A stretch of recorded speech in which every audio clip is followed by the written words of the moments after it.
இடைவேளைக்கு பிறகு பள்ளிக்கூடம் நிகழ்ச்சியோடு இணைந்திருக்கிறீர்கள். இன்றைய பள்ளிக்கூடம் நிகழ்ச்சியிலே மதங்களை கடந்த ஆன்மீகம் என்பது பற்றி நாங்கள் பேசிக் கொண்டிருக்கின்றோம். நீங்களும் கூட அழைப்பினை ஏற்படுத்தலாம். 0112-774422 0112-774423 ஆகிய 2 தொலைபேசி இலக்கங்களின் ஊடாகவும் நாங்கள் நிகழ்ச்சியின் நிறைவு பகுதிக்குள் வந்துவிட்டோம் என்று நினைக்கின்றேன். வாழும் கலை ஆசிரியர் அவர்களை நீங்கள் சொல்லுங்கள். இப்பொழுது இந்த மனதினை கட்டுப்படுத்துவது, மனதினை அடக்கிக் கொண்டு எங்களுக்குள் ஒரு சாந்தமான ஒரு நிலைமையை தோற்றுவிப்பதன் ஊடாக நாங்கள் எங்களுக்குள் இருக்கின்ற உண்மையை அடைவது என்பதுதான் மதங்களினுடைய சாரமாகவும் இருக்கின்றது. இந்த ஆன்மீக வழிகாட்டிகளாக இருக்கின்ற நீங்கள் உங்களுடைய அமைப்புகள் நேரடியாகவே இவற்றை சொல்லிக் கொண்டு இருக்கின்றீர்கள். இந்த மனங்களை கட்டுப்படுத்துவது என்பது எப்படி என்பதில் தான் ஒரு பெரிய ஒரு குழப்பமே இருக்கின்றது. நீங்கள் தியானம் போன்ற வழிமுறைகளை சொல்லிக் கொண்டாலும் கூட, அதே போன்று மருத்துவ ரீதியாகவும் சில வழிமுறைகள் சொல்லிக் கொண்டாலும் கூட, இந்த மனதினை கட்டுப்பாட்டிற்குள் வைத்துக் கொள்ள முடியுமா? நிச்சயமாக மனதை கட்டுப்பாட்டுக்குள் வைத்துக் கொள்ள முடியும். மனதை கட்டுப்பாட்டுக்குள் வைத்துக் கொள்வதற்கு என்ன செய்யலாம் என்று பார்க்கும்போது, உண்மையிலே அனுபவ ரீதியாக சொல்லும்போது நாங்கள் கொடுக்கிற இந்த சுதர்ஷன கிரியா பயிற்சிகள், யோகாசனம், மற்றது தியானங்கள், இதுகள் எல்லாம் செய்யும் பொழுது அந்த மனக்கட்டுப்பாடு தானாகவே வருகிறது. என்னன்னு சொன்னால், இப்ப இந்த பாத்தீங்கன்னு சொன்னா மூச்சுக்கும் எங்களோட உணர்வுகளுக்கும் சம்பந்தம் இருக்கு. கோபம் வரும் பொழுது எங்களோட மூச்சு வேகமாக இருக்கும். அப்படி மூச்சுக்கும் உணர்வுகளுக்கும் சம்பந்தம் இருக்கு. அப்ப இந்த மூச்சு பயிற்சிகள் அதுகள் செய்வதன் மூலம், இப்ப யோகாசனம் அதெல்லாம் செய்யும் பொழுது நாங்கள் எங்களோட உடல், மனம், மூச்சு எல்லாத்தையும் ஒருங்கிணைக்கிறோம். நமக்குள்ளே நாம் பார்க்கக்கூடியதாக இருக்கிறது. அப்ப அதுகள் எல்லாம் செய்து கொண்டு வரும்போது எங்களோட மன கட்டுப்பாடு தானாகவே வந்து விடுகிறது. மற்றது மேலும் இந்த மூச்சு பயிற்சிகள் அதுகள் எல்லாம் செய்யும் போது, இப்ப சில நேரம் கேட்கலாம், மூச்சு பயிற்சி செய்தா போல இதெல்லாம் நடந்துருதான்னு சொல்லி. உண்மையில அனுபவ ரீதியாக பார்க்கும்போது அது சாத்தியமான ஒன்று தான். நாங்கள் மனது என்னன்னு சொன்னால், தியானம் அதுகள் எல்லாம் செய்யும் போது நாங்கள் ஒரு முயற்சி இல்லாத ஒரு நிலையில இருக்கிறோம் இல்லையா? அதுகள் எல்லாம் செய்யும் போது அந்த மனதை அது அமைதியாக்குது. மனதை அமைதியாக்குது. எங்களோட ஐம்புலன்களையும் அது அடக்கிக் கொள்ற தன்மை ஏற்படுது. அதுகள் எல்லாம் செய்யும் போது எங்களால் அந்த கட்டுப்பாடு தன்பாட்டையே வந்துடும். பேராசிரியர் அவர்களை உங்களிடம் கேட்க வேண்டும். சிக்மண்ட் ஃப்ராய்ட் அவர்கள் இந்த உள்ளத்தை, இந்த மனதை 3 படிநிலைகளாக பிரிக்கின்றார். இட் ஈகோ, சூப்பர் ஈகோ என்பதாக பிரிக்கின்றார். அதே போன்று வேதங்களிலும் கூட பல்வேறுபட்ட வேதங்களை பார்க்கின்ற போது 3 வகையாகவோ 4 வகையாகவோ 7 வகையாகவோ எல்லாம் பிரிக்கப்பட்டிருக்கின்றது. இறைவனுடைய படிநிலைகளாக கூட இந்த மனங்களை பற்றி குறிப்பிட்டிருக்கின்றார்கள். இன்னும் ஆழமாக நாங்கள் இவற்றை சென்று அடைகின்ற போது இத்தகைய பயிற்சிகளின் ஊடாகத்தான் ஒவ்வொரு படிநிலைகளையும் கடக்க வேண்டியதாக இருப்பதாக கூட சொல்வார்கள். எனவே இந்த நிலையிலே இந்த மதங்கள் சொல்கின்ற விடயங்களுக்கும் இந்த ஆன்மீகம், உளவியல் சொல்கின்ற விடயங்களுக்கும் இடையிலே ஒரு ஒற்றுமை புள்ளி நிச்சயமாக எங்களுக்கு தெரிய வருகின்றது. அவற்றை எப்படி கண்டுபிடிப்பது என்பதுதான் சவாலான ஒரு விடயமாக இருக்கின்றது. இந்த மனங்களினுடைய படிநிலைகளை கடப்பதற்கு இந்த தியானங்கள் எந்த அளவு தூரம் உதவி புரிகின்றன? மனதிற்கு 10 படிநிலைகள் இருக்கிறது. உணர்ச்சி, தேவை, முயற்சி, செயல், விளைவு, அனுபவம், ஆராய்ச்சி, தெளிவு, முடிவு. ஆனா மனித மனம் என்பது முதல் 7 படிநிலையிலே நின்று விடுகிறது. உணர்ச்சி, தேவை, முயற்சி, செயல், விளைவு, அனுபவம். இந்த அனுபவத்தில் பதிந்ததைத்தான் மீண்டும் மீண்டும் செய்கிறோமே தவிர கடைசி படிகளாக இருக்கிற 3 படிநிலைகளுக்கு நாம் செல்வதே இல்லை. அது என்னவென்றால் ஆராய்ச்சி, தெளிவு, முடிவு. இந்த 7 படிநிலைகளும் கடந்து வந்த மனமானது இதுவரைக்கும் அனுபவித்தது இன்பமா துன்பமா என்று பார்க்கும் பொழுது, அது இன்பத்தை கொடுத்தால் மீண்டும் மீண்டும் அந்த இன்பத்தை நோக்கி மனம் செல்கிறது. துன்பத்தை கொடுத்தால் அதிலிருந்து விடுபட நினைக்கிறது. அந்த சிந்தனை, தெளிவு, முடிவு என்பது என்னவென்றால் அதுதான் ஆன்மீகத்தின் உச்சநிலை. முதல் 7 நிலை மனித வாழ்க்கையும் கடைசி 3 நிலை ஞான வாழ்க்கையும் குறிக்கிறது. அப்ப ஆராய்ச்சி என்பது என்ன என்றால், இந்த 7 படிநிலைகளும் கடந்து வந்த நான் இதன் மூலம் நான் என்ன அனுபவித்திருக்கிறேன், அந்த அனுபவம் என்பது என்ன என்றால் இந்த 7 நிலைகளிலும் நான் அனுபவித்ததை சொல்லலாம். அப்ப அந்த சிந்தனை என்பது இதுவரை நான் துன்பம் கொடுத்து வாழ்ந்தேனா, இன்பத்தில் வாழ்ந்தேனா, இதை ஆராய்ச்சி செய்யும் பொழுது இனிமேல் நான் துன்பம் கொடுக்காமலும் முடிந்தவரை துன்பத்தை போக்கியும் வாழ்தலே என்ற தெளிவு வர வேண்டும். அதற்கான முடிவும் எடுக்க வேண்டும். இந்த 10 படிநிலைகளை தான் ஆழ்மனம் என்று சொல்கிறோம். அதாவது முதல் 7 மனம் மேல் மனமாகவும் நடுமனமாகவும் இருக்கிறது. 7 நிலைகள். கடைசி 3 நிலைகள் என்று சிந்தனை, தெளிவு, முடிவு என்ற நிலைகளை எடுக்கும் பொழுது ஆழ் மனம் செயல்படுகிறது என்று மனோதத்துவ ஞானிகள் கூறுகிறார்கள். நாம் தவம் செய்யும் பொழுது மனதை கட்டுப்படுத்துவதை விட மனதை அறிய நினைக்கலாம். கட்டுப்படுத்தினால் மேலும் மேலும் உணர்ச்சி வேகம் கூடுமே தவிர ஒரு காலகட்டத்தில் அந்த கட்டுப்படுத்துதலே அத்துமீறி போவதற்கும் காரணமாகி விடுகிறது. ஆதலால் கட்டுப்படுத்துவதை விட இங்கு சொல்லிக் கொடுக்கும் தியான முறைகள் மனதை அறிய நினைக்கிறது.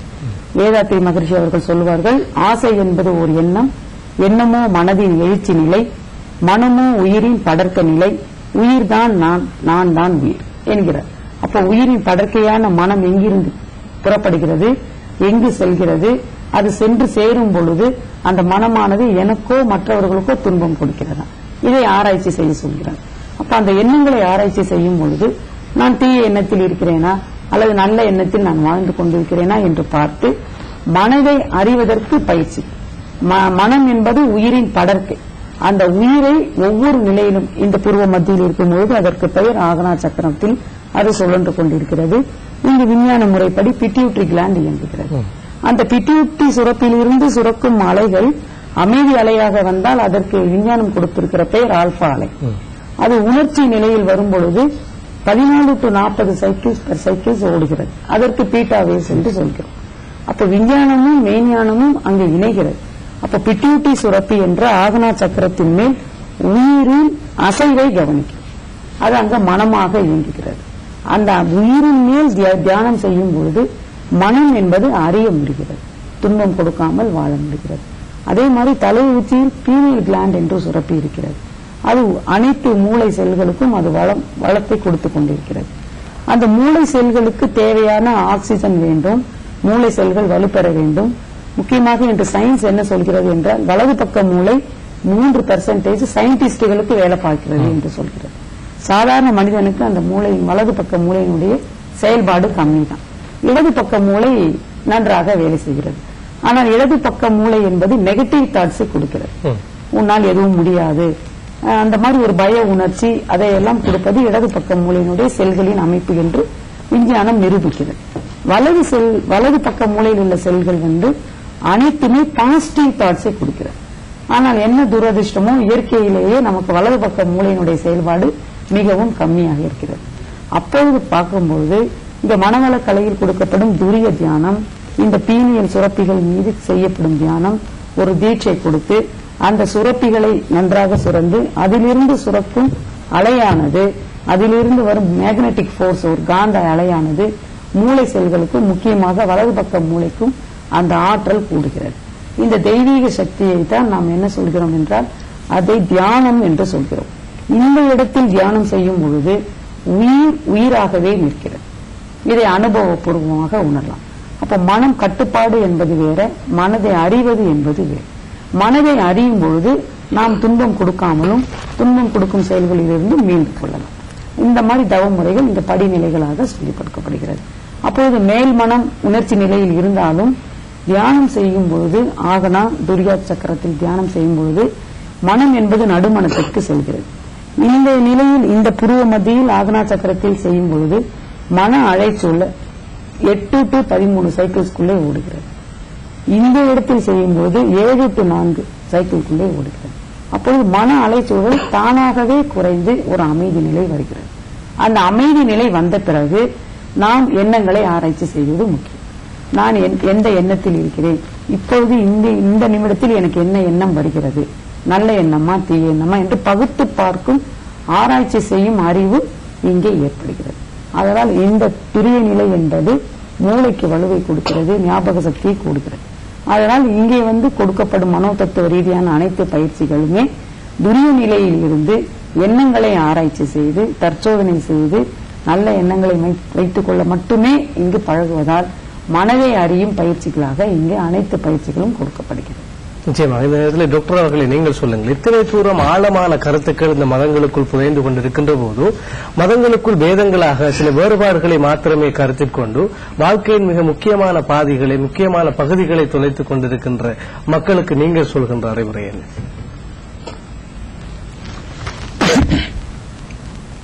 நான் உங்களுக்கு விளங்கப்படுத்தியிருந்தேன். முதலாவது விடயம் நான் யார் என்பதுதான். நான் யார் என்று தெரியும் பொழுது நான் என்ன செய்கிறேன்? நான் மதங்களுக்கு அப்பால் செல்கின்றேன். இல்லாவிட்டால் நீங்கள் யார் என்று கேட்கும் போது இவ்வளவு நாளும் உடம்பு ரீதியான அடையாளங்களை தான் கொடுத்துக் கொண்டிருந்தோம். நான் தமிழன், சிங்களவன், முஸ்லீம் என்று உடம்புக்கான ஒரு அடையாளம் தான். இதன் விரிவாக்கம் தான் மதங்கள் மற்ற எல்லா வகையான ஒரு வேறுபாட்டுக்கு காரணமாக இருந்தது. ஆகவே நான் என்னை அறியும் போது நான் அடுத்த கட்டமாக என் தந்தையான பரமாத்மாவை அறிந்து கொள்ள முடியும். ஆகவே நான் இந்த ஆன்மீக ஞானத்துக்கு வந்த போது என்னிடம் கேட்டார்கள், உனக்கு எத்தனை தந்தை இருக்கு என்று கேட்டார். நான் சொன்னேன், எனக்கு ஒன்றுதான் இருக்குன்னு சொன்னேன். இல்லை, நன்றாக சிந்தித்து பாருன்னு கேட்டாங்க. என்னால பதில் கொடுக்க முடியவில்லை. அதுக்கு பிறகு அவர்கள் விடையளித்தார்கள், இல்லை, நீ குறிப்பிட்டது உன் உடம்புக்குரிய தந்தை, ஆனால் உன் ஆத்மாவுக்குரிய தந்தையை நீ மறந்து விட்டாய். ஆகவே ஒவ்வொரு மனிதனுக்கும் 2 தந்தையர் இருக்கின்றார்கள். ஒன்று பௌதிக தந்தை, இரண்டாவது ஆன்மீக தந்தை. ஆக எல்லாரும் அந்த ஆன்மீக தந்தையையும் தங்களையும் பற்றி சரியாக புரிந்து கொள்ளும் போது நாங்கள் எல்லா பேதங்களுக்கும் அப்பால் செல்லக்கூடியதாக இருக்கும். ஆக ஒரே ஒரு வழி, தன்னை அறிவது, இறைவனை அறிவதன் மூலம் நாங்கள் பேதங்களை நீக்கி எல்லாம் சகோதரமாக வாழ முடியும். அதுதான் நிச்சயமாக. நீங்கள் வாழும் கலை ஆசிரியர், இறுதியாக நீங்கள் மக்களுக்கு சொல்ல விளைக்கின்ற செய்தி என்ன? இறுதியாக சொல்லும் போது ஆன்மீகம், சுருக்கமாக சொல்ல போனால் ஆன்மீகம் என்பது எல்லாற்றையும் துறந்து போயிருக்கணும் என்ற அந்த இதில்லை. ஆன்மீகம் என்பது அன்பு, கருணை, சிநேகபாவம், மற்றவர்களுக்கு உதவுவது, மனித பண்புகள், இவை எல்லாத்தையும் விருத்தி செய்வது தான் ஆன்மீகம். சோ அதை எல்லாத்தையும் விருத்தி செய்யும் போது எல்லோருமே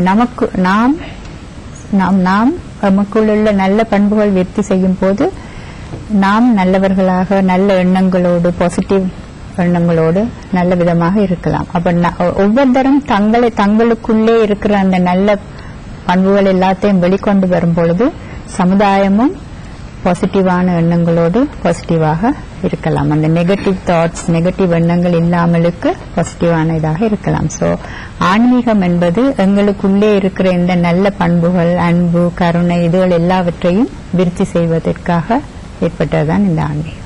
நிச்சயமாக நாங்களும் இந்த அளவில் இன்றைய நிகழ்ச்சியை நிறைவு செய்ய இருக்கின்றோம். இன்றைய நிகழ்ச்சிக்காக வருகை தந்த மூவருக்கும் நான் நன்றி கூற வேண்டும். முதலாவதாக வாழும் கலையினுடைய ஆசிரியர் யசோதா சிவஞான சுந்தரம் அவர்களுக்கு என்னுடைய மனமார்ந்த நன்றிகள், வணக்கம். அதேபோன்று மனவளக்கலை யோகாவினுடைய பேராசிரியராக இருக்கின்ற வி முத்துலட்சுமி அவர்களுக்கும் என்னுடைய அன்பார்ந்த நன்றிகள். இந்தியாவிலிருந்து எங்களுடைய நிகழ்ச்சியில் கலந்து கொள்வதற்காக வந்தமைக்காக உங்களுக்கும் என்னுடைய நன்றிகள்.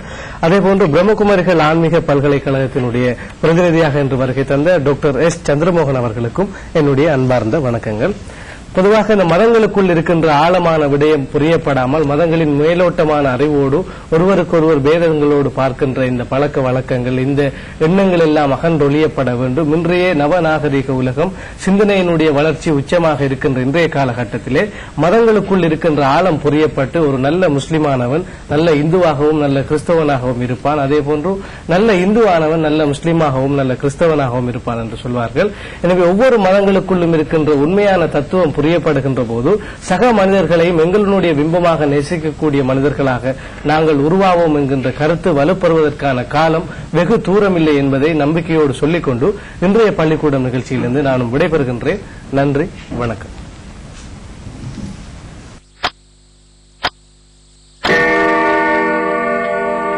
#151# அழையுங்கள். Mobitel Smart Recharge Bonanza